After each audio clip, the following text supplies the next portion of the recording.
Assalamualaikum warahmatullahi wabarakatuh. Kembali lagi di channel Alur Cerita Film.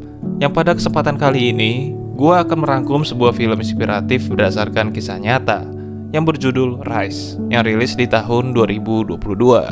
Film ini sendiri menceritakan tentang satu-satunya keluarga yang menghasilkan trio saudara pertama di dunia yang menjadi juara NBA dalam sejarah. Iya, jadi semua anak-anaknya itu main di NBA. Mantap gak tuh?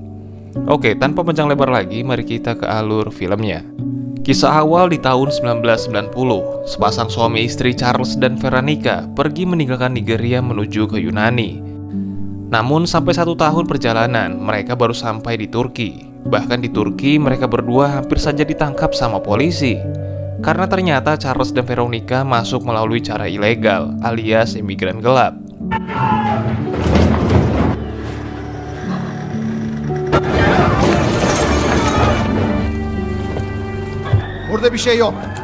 Tapi untungnya mereka berdua akhirnya bisa sampai di Yunani melalui bis lokal yang memang penjagaannya sangat minim. Selama 3 tahun di Yunani, Charles dan Veronica sudah memiliki anak pertama yang bernama Tenno. Sehari-hari Charles bekerja sebagai buruh perkebunan, sedangkan Veronica membantu untuk berjualan kepada turis. Namun hari itu ternyata Veronica sedang kondisi hamil. Tiba-tiba saja merasa jika dia sebentar lagi akan melahirkan. Jadi dia pun menitipkan Tenno kepada tetangganya. Singkatnya, di rumah sakit, Veronica sudah melahirkan putra keduanya. Diminta surat kependudukan oleh suster di sana. Namun ternyata sampai 3 tahun Charles dan Veronica masih belum bisa mendapatkan data kependudukan, alias masih dibilang sebagai imigran gelap. Jadi hari itu dia berdalih jika dia buru-buru datang ke rumah sakit dan meninggalkan KTP-nya di rumah. Malam harinya Charles yang baru pulang bekerja kaget jika ternyata istrinya baru saja melahirkan. Charles pun merasa sangat senang dan dia memberi nama anak keduanya dengan nama Giannis. Namun sebenarnya Charles dan Vera setiap tahunnya selalu datang ke kantor imigrasi berusaha untuk mendapatkan data kependudukan. Tapi selalu ditolak karena Charles tidak bisa menunjukkan slip gaji pekerjaan yang legal selama dia berada di Yunani. Tapi ironisnya, perusahaan atau tempat bekerja yang legal tidak ingin menerima pekerja tanpa data kependudukan. Nah, jadi bingung kan, jadi mana? This isn't enough. No one will give us a payroll. Job that puts you on payroll. Oke, lanjut. Sampai tidak terasa sudah 13 tahun Charles dan keluarganya tinggal di Yunani sebagai imigran gelap tentunya. Bahkan Charles juga sudah memiliki 4 anak, Tenno, Giannis, Kostas, dan Alex. Di mana Tenno dan Giannis mengisi kegiatannya dengan membantu ibunya berjualan. My brother sells the best sunglasses in Greece.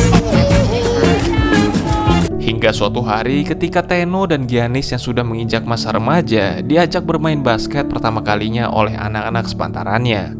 Walaupun itu pertama kalinya mereka bermain basket, namun mereka bisa mengimbangi permainan basket itu. Bahkan Giannis yang belum tahu sama sekali tentang peraturan basket bisa mendominasi dengan dibantu postur tubuhnya yang tinggi untuk anak seusianya. Basketball. Is what? Dancing, bro. Dancing. Singkatnya, mulai hari itu mereka berdua mulai menyukai dunia basket. Bahkan anak-anak di sana mengajak mereka untuk latihan di salah satu klub basket lokal. You should come down to the gym and play. Okay. Tenno pun mengajak adiknya Giannis untuk pergi ke sana diam-diam tanpa diketahui oleh ayah mereka, karena dia tahu jika ayah mereka pasti akan melarangnya. Tapi Tenno yakin jika ini pasti kesempatan bagi dirinya karena dia tahu jika dia bermain bagus, mungkin saja ada klub yang mau merekrutnya dan bisa mendapatkan banyak uang. I wanna play again. Papa won't like that. If this is it, pick us for that team. Our players can make money. Keesokan harinya, Tenno dan Giannis pun menuju ke tempat latihan, yang mana aksi mereka berdua membuat takjub pelatih di sana. Melihat reaksi pelatih yang menyukai permainan mereka berdua, mereka pun meminta izin kepada sang ayah agar bisa menandatangani surat pelatihan dari pelatih.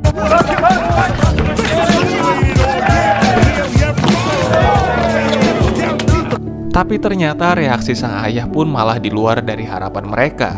Karena yang mereka takut jika seandainya Tenno dan Giannis bisa menjadi pusat perhatian dan dicurigai sebagai imigran gelap.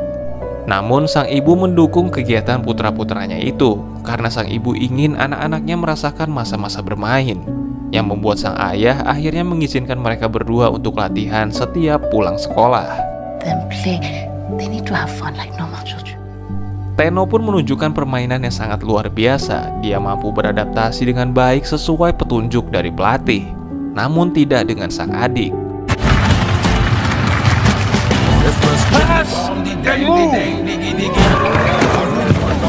Namun sang kakak terus mensupport adiknya karena dia yakin jika adiknya juga pasti memiliki potensi sebagai pemain basket. Relax, you get it. Yang akhirnya Giannis pun tidak berhenti mempelajari taktik yang dia tulis di kertas dan memperhatikan dengan baik kehebatan sang kakak dari bangku cadangan.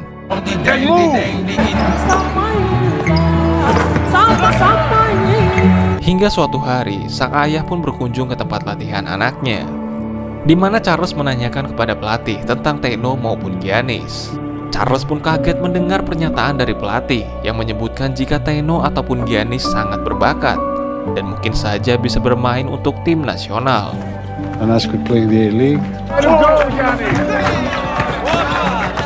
Sampai akhirnya Tenno pun dilirik klub Liga C di Yunani untuk dikontrak bermain di sana.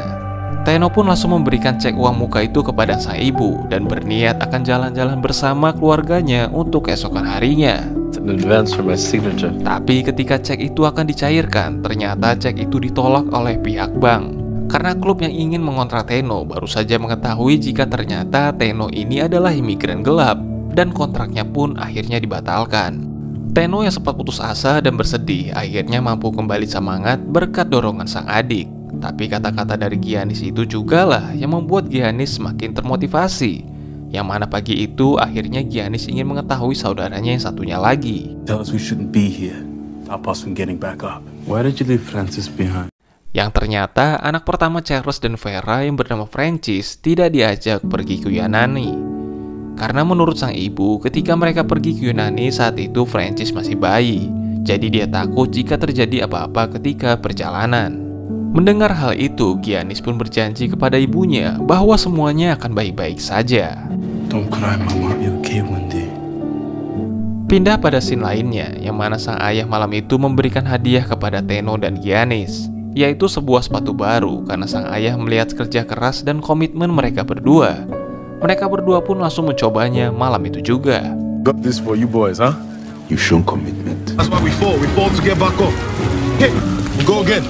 Keesokan harinya, sang ayah yang tahu jika data kependudukan menjadi halangan anak-anaknya untuk meraih mimpinya, berusaha datang kembali untuk mengajukan surat kependudukan dengan membawa slip gajinya dan berharap syaratnya terpenuhi kali ini.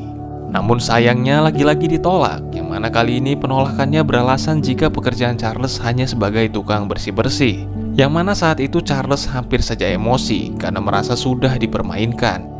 Kembali pada pelatihan basket mereka, yang mana akhirnya Giannis mendapatkan kesempatan sebagai starter.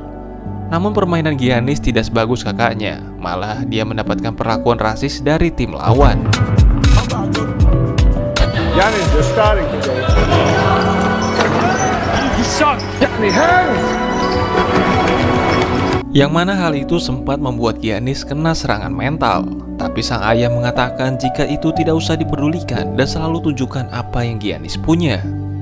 Yang membuat malah Giannis semakin giat berlatih. Di jalan dan dimanapun, Giannis selalu memegang bola basketnya.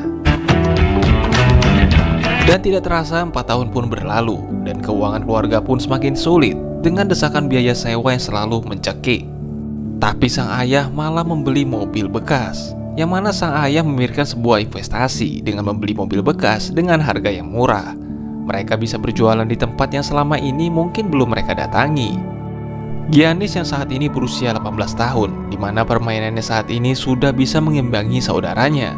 Dengan serangan combo mereka pun lambat laun mereka semakin terkenal di Yunani. Bahkan pencari bakat terkenal pun takjub dengan penampilan Tenno yang mampu memimpin timnya meraih kemenangan.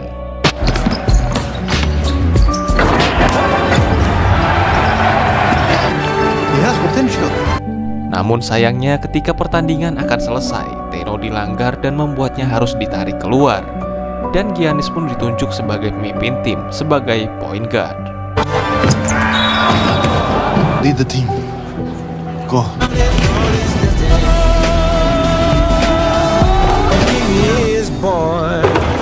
Karena penampilannya apik itu membuat Giannis pun dilirik oleh salah satu agen yang bernama Haris, di mana Haris menawarkan kepada Paco sebagai pencari bakat umum di Yunani untuk memasukkan mereka di salah satu klub Liga A di Yunani.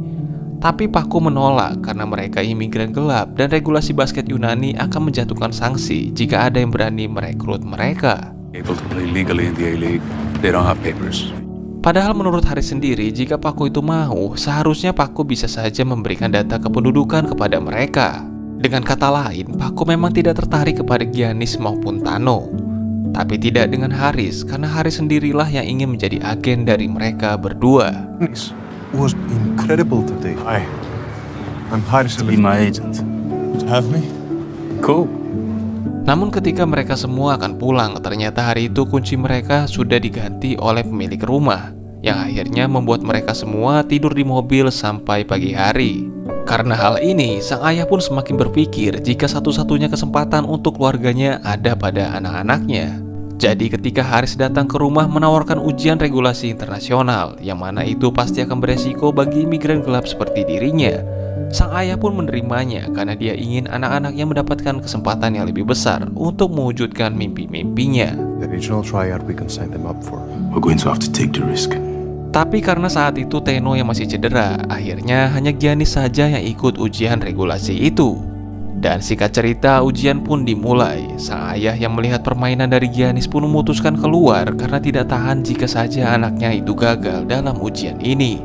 Tapi tiba-tiba saja Teno mendatangi ayahnya dan mengatakan jika Giannis bermain sangat bagus dan mendominasi permainan. He was amazing. Karena itu, Haris pun mengatakan jika Giannis mendapatkan satu tawaran klub. Hanya saja klub yang menawarkan Giannis berasal dari Spanyol, yang membuat Giannis tidak ingin pergi meninggalkan keluarganya. Jadi Giannis meminta jika ingin dia bermain, maka semua keluarganya harus ikut ke Spanyol. Tapi negosiasi itu cukup rumit dan menghabiskan banyak waktu. Jadi mereka pun memutuskan untuk kembali ke rumah dan menunggu kedatangan Haris ketika sudah selesai dengan hasilnya. Tapi bukannya Haris yang datang, malah Paco yang datang menawarkan kontrak kepada Giannis. Karena alasannya jika dia dulu sudah salah menilai Giannis, tapi sekarang dia ingin Giannis bermain di klub Yunani. Mendengar tawaran dari Paco sempat membuat sang ayah ingin menerimanya. Apalagi jika dia menerimanya, maka bisa dipastikan jika mereka semua akan mendapatkan data kependudukan. Tapi untungnya sang ibu masih memiliki loyalitas dan tidak ingin mengkhianati Haris sebagai agen yang mana sudah berjuang bersama-sama. Jadi walaupun keputusan yang sulit, akhirnya sang ayah pun menolak tawaran dari Paco dan menunggu hasil keputusan Haris yang sedang negosiasi dengan klub Spanyol. Tidak lama dari situ, Haris pun datang. Haris mengatakan jika klub Spanyol tidak bisa membawa keluarga Giannis, tapi klub Spanyol menawarkan jika Giannis ingin menandatangani kontraknya, maka Giannis diizinkan untuk ikut seleksi untuk tim sekelas NBA di Amerika.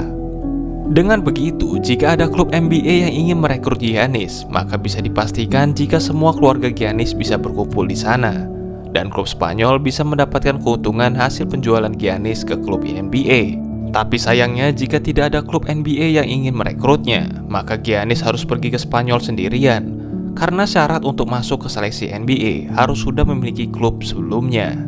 Dan karena Giannis akan pergi ke Amerika, sudah pasti keluarganya akan terekspos dan diketahui oleh Badan Imigrasi Yunani, dan bisa dideportasi untuk dipulangkan ke Nigeria. Jadi satu-satunya kesempatan Giannis harus bisa terpilih pada seleksi NBA tersebut. The family. If I do get picked. Dengan ditemani sang kakak, Giannis pun pergi ke Amerika untuk pertama kalinya. Di sana mereka pun langsung dijemput oleh salah satu kenalan dari Haris yang bernama Kevin. Tentu saja untuk memudahkan melobi klub-klub NBA, sekaligus Kevin juga ingin mempertemukan Giannis dengan pihak aparel Nike. A dinner with Nike. Shoes on my feet, Nike? Yeah. Tapi sayangnya Giannis yang masih sangat muda tidak tahu harus mengatakan apa jika bertemu dengan pihak Nike.